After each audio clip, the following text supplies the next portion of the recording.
All right, we're rolling, and I'm going to start the show with our fancy logo. Magic time.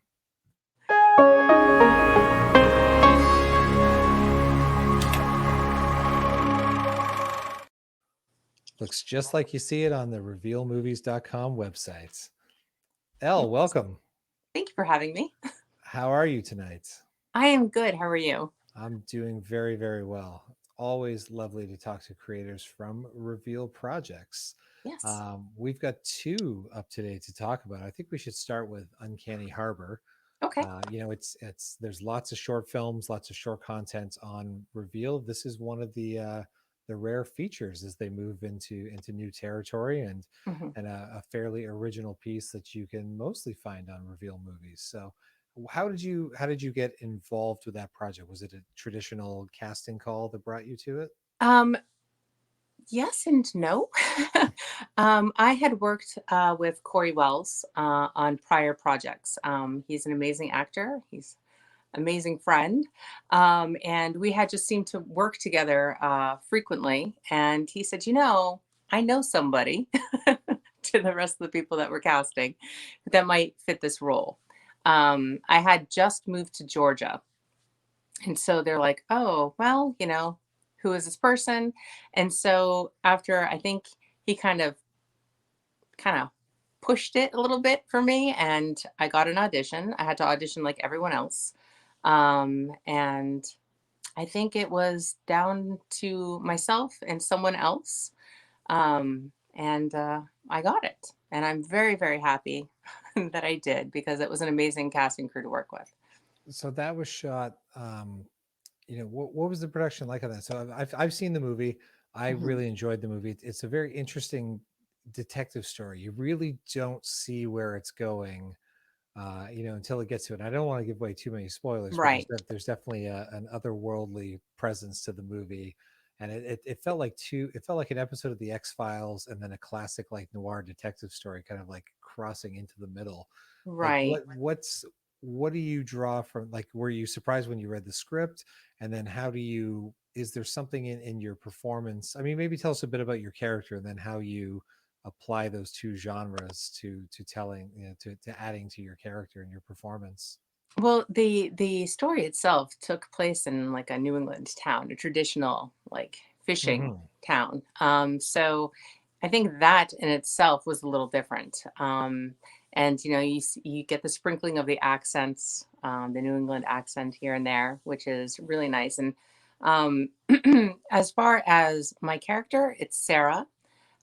She is the older sister of Emily, who has gone missing.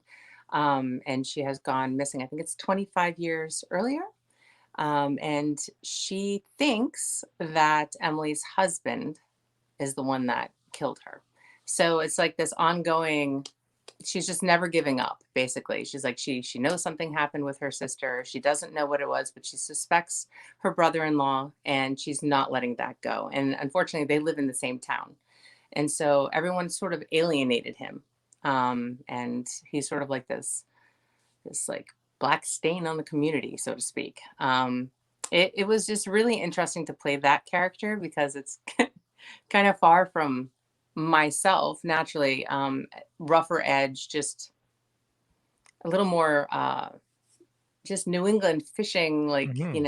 hardworking, kind of out in the cold weather, wearing a Salt lot of of the earth. plaid.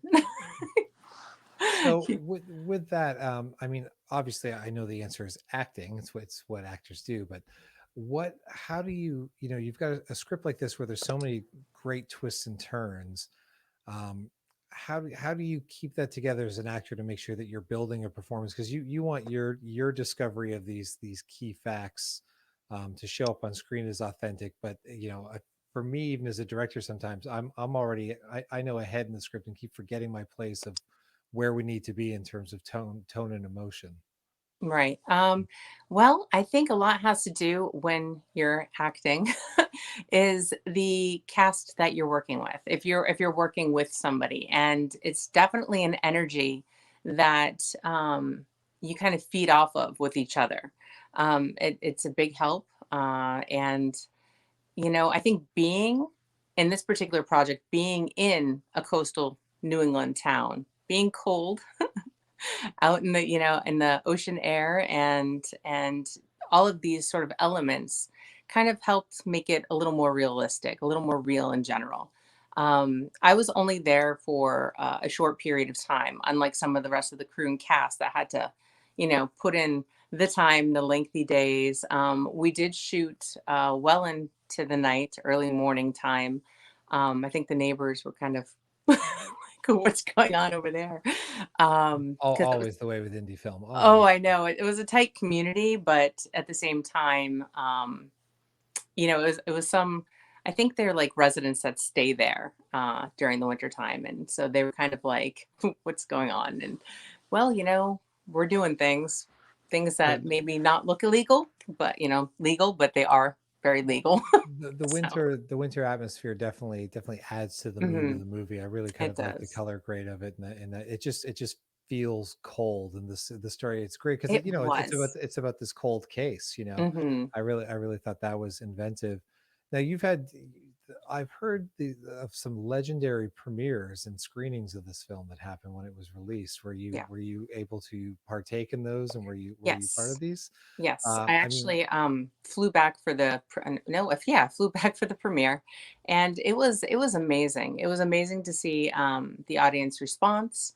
It was amazing to see it up on the big screen, and it was just such a wonderful night. It just reveal just put on this. It was so beautiful. The gala. There's pictures online, I'm sure.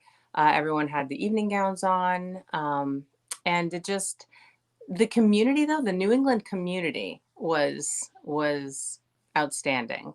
It was outstanding. They were so I mostly supportive. just want to hear it because I'm jealous as an indie filmmaker myself that I haven't had as cool of a party for any of my films. So Well, they know how to put on a party, that's for sure. I give them props. It was amazing. I can't other. It was one of those things that you're there and you're like, really? Like you think about it, you're like, oh, this is going to be cute. Mhm. No, no, no, no.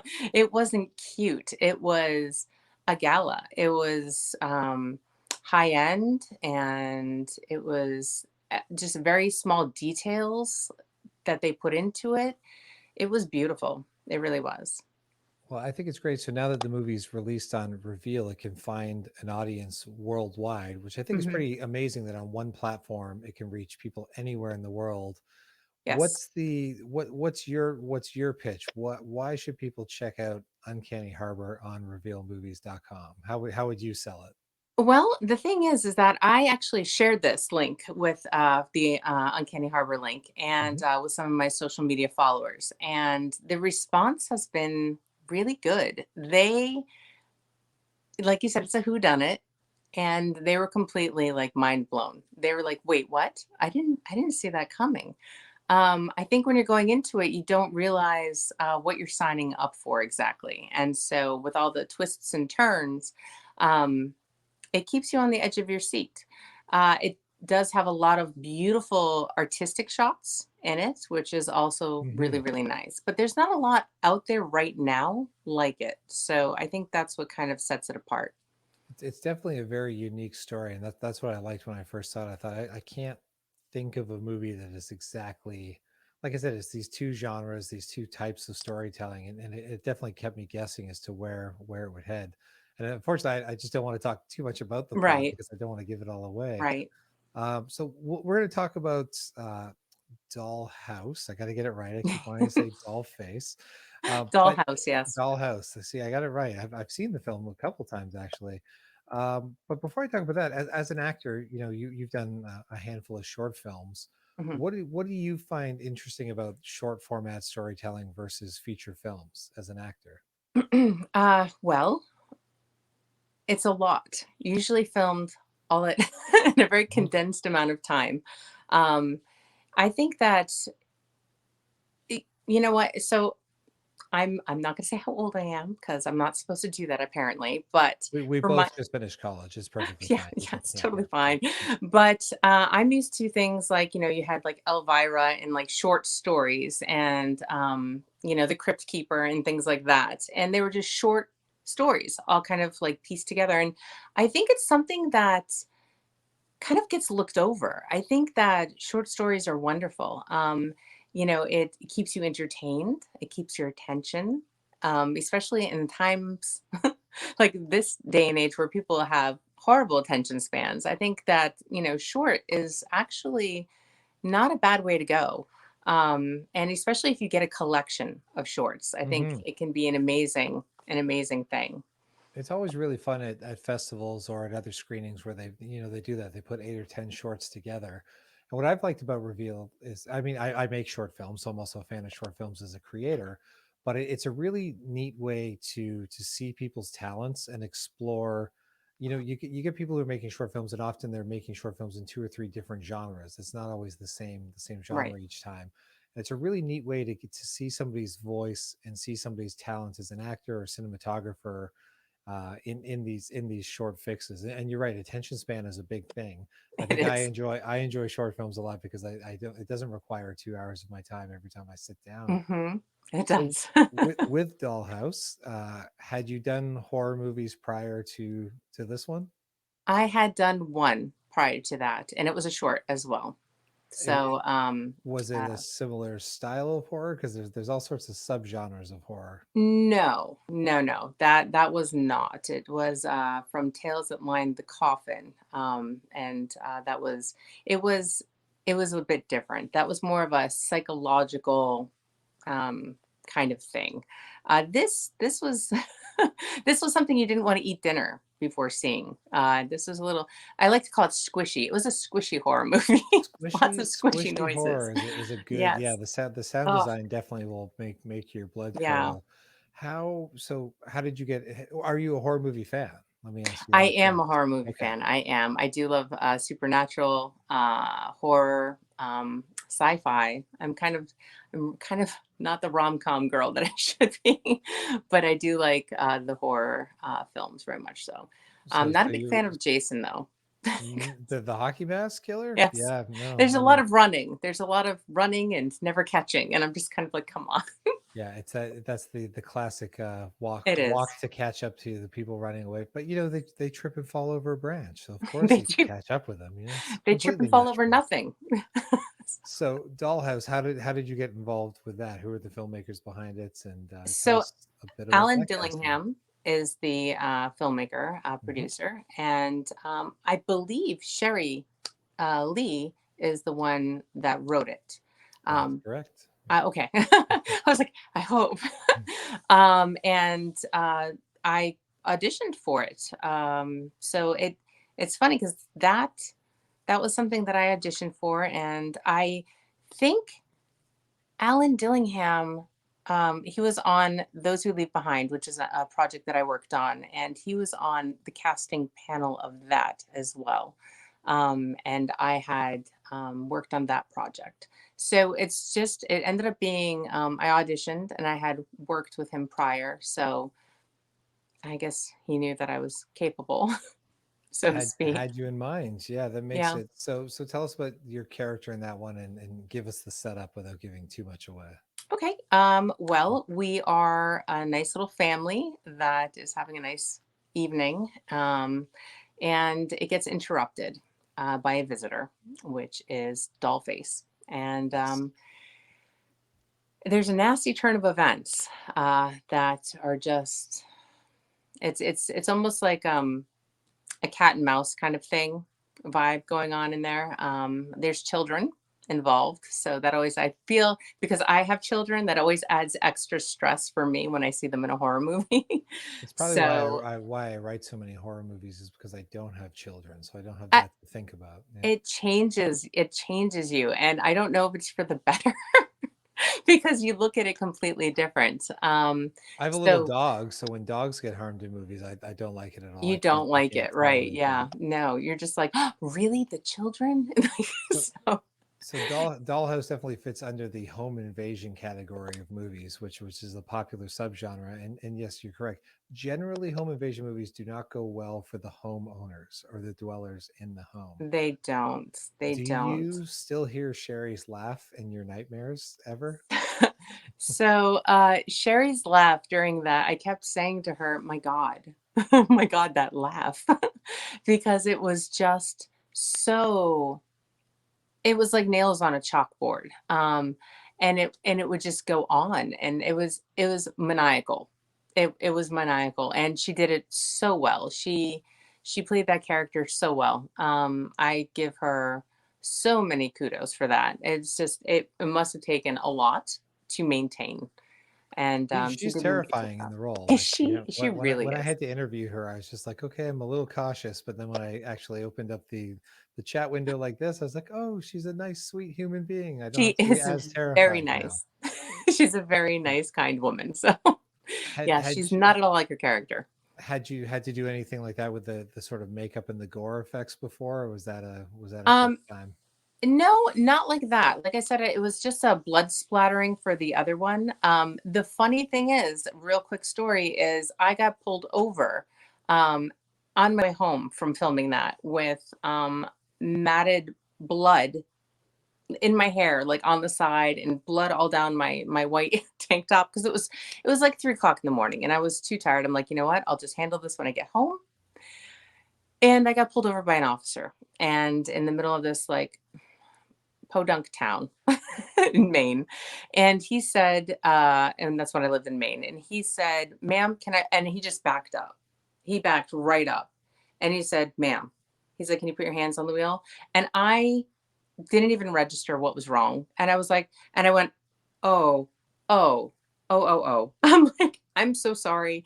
This is just fake blood. I swear to God. I'm like, I'm filming something. It's called Dollhouse. I'm like, you can Google it. And thank God there was a web page. I go, and I just came from filming. And he was just literally doing a check because it was 3 o'clock in the morning, and he was just doing a spot check. I hadn't done anything wrong. He was just checking it. And so he goes, ma'am, just please stand really still. And he backed out into the middle of the road because, and I'm thinking, that's safe, cop gets run over. And he's Googling, he goes, oh, oh, That's okay. He goes, but that's not uncommon, I hear, with filmmakers and actors. You it always want to was, wash the blood off before you leave the oh, set, is the it was general just rule. so late. I just didn't, or so early rather. I just didn't want to even deal with it. But the look of terror, crossed his face, and I thought, what is wrong with this guy? And he's probably thinking some sort of awful domestic abuse. He's like, man, I haven't heard this story before. An Yeah, actor coming home from a horror movie set. no, I mean, so you're lucky it existed on Google. Uh, my wife, who's an actress, I mentioned earlier before we yes, started recording, we actually had the police in Toronto called on us because she had to do an audition where she was strapped to a chair and there was a bomb or something under it to that effect, and just forgot to alert the neighbors. So not unfamiliar territory to have the police knocking on my door or pulling a car over. But wow, I haven't had the bloody actor story, but I remember we sent an actor once on like a coffee run, and he was a beat up security guard in the film, and he went into the coffee shop not really thinking about this, like, are you okay, are you okay, and same sort of thing, didn't necessarily believe right. that he was part of it, because we were also in Windsor, Ontario, Canada. He's just like, movies aren't made here. This isn't Hollywood, so people didn't want to believe his stories. So There you go. There you go. And it's why are we not writing this as a horror film to pitch to Reveal? This is how the horror movie starts: the accidental pulling over and not believing of the story that it's a film set. You know, right. I mean, and I was thinking to myself, that cop's going to get run over by an oncoming truck. And here I am covered in blood. So then more cops are going to come. it And sounds like because this I'm going sounds to like have a to Final call them. Destination movie, or like some horror comedy. This It is was gold. ridiculous. It was ridiculous. Sherry, if you're watching, write this movie. I want to direct it. We're going to get Elle to star in it. We can make this happen. It was her fault. Her fault. I think she said the blood wasn't viscous enough. So it was really Uh, sticky. yeah, it's not fake blood is not very fake when it comes time to clean it up No, no, and it's get it off of not. you. It's really not. So that's Where does funny. your passion for acting come from? Where's that desire start for you? I just really enjoy being able to embrace different characters. There's really nothing like it to be able to walk onto a set and be able to kind of sort of put down who you are and pick up another persona. Um, a lot of people who are method actors don't put down the persona, though, which I find a little too intense for myself. The minute cut is yelled, I'm always like, where's my coffee? Where did I put it? I'm constantly losing that. but it's really an amazing experience. You get to meet so many people and work with so many great individuals. Go to places that you would never think you would ever go to or set foot in, which is always half the fun, I think. But the fact that you just get to embody different characters, and especially when it's been, say, previewed or at a premiere and people don't realize the character was you because you look that different. Yeah. That happened actually with Uncanny, and then William was so funny. He said, "Well, you're old Sarah," because there was a young Sarah, and so they didn't realize that I was old Sarah. I'm like, but same face, Same face. same face. I have that. Embarrassingly, I watched a Charlize Theron movie not that long ago, and I told my wife, I said, "Yeah, there's this really hilarious guy who's in it, and it was filmed in Montreal." And she goes, "That's your friend who was just in your short film, you idiot." And I had worked with him and directed him in a film and didn't recognize him in the movie. So I have whatever that disconnect is between seeing a character from one movie to another or in real life. I Yeah. whatever that illness is, I suffer it for Well, sure. that means he did his job. That I mean, he Absolutely. did his job Yeah. well. Yeah. It still means I'm a bit of an idiot, but it's fine. I'll accept it. No, it's obviously it's a thing. So Yeah. Anything upcoming that you can tell us about? Did you get to shoot anything during this quarantine that we've had going on? no, actually, I worked on Dynasty. I have three little kids, and so I just well, they're not so little. Some are little, but I was working on the TV show Dynasty as Hmm. just a stand-in and a double. Um, and because they tested three times a week there, so they were very diligent. And I thought that was the safest environment. As far as projects coming up, I do have something that is in the works. I'm supposed to be filming at the end of April, and two other projects. So, I mean, I think things are starting to turn around here in Atlanta, which is great. I know a lot of productions had to shut down again Hmm. and Yeah. again, and that's very, very costly. So, working on Dynasty, they had the safest production and the lowest number of cases. They do what's called a dry sequester. Okay. So it's meaning that they don't really they have you there even though if they're not Hmm. using you. Does that make Gotcha. sense? You're kind of on hold in case So they they need think you. you're Yeah. safer there instead of running out into the world and getting in Yeah. trouble. So That's so smart. I think yeah, it's interesting. It's been a tough year. I'm starting to see a lot of production come back. Obviously, the mhm, world feels like we're actually going to come out of this sometime, middle to yeah. end of the year, which is exciting because that means I get to watch a lot more great short films and content at Reveal and And hopefully reveal create I some was of gonna it for say, them. Yeah. yeah. And like I said, I shared it on social media recently. And people are like, I can't stop watching the movies on there.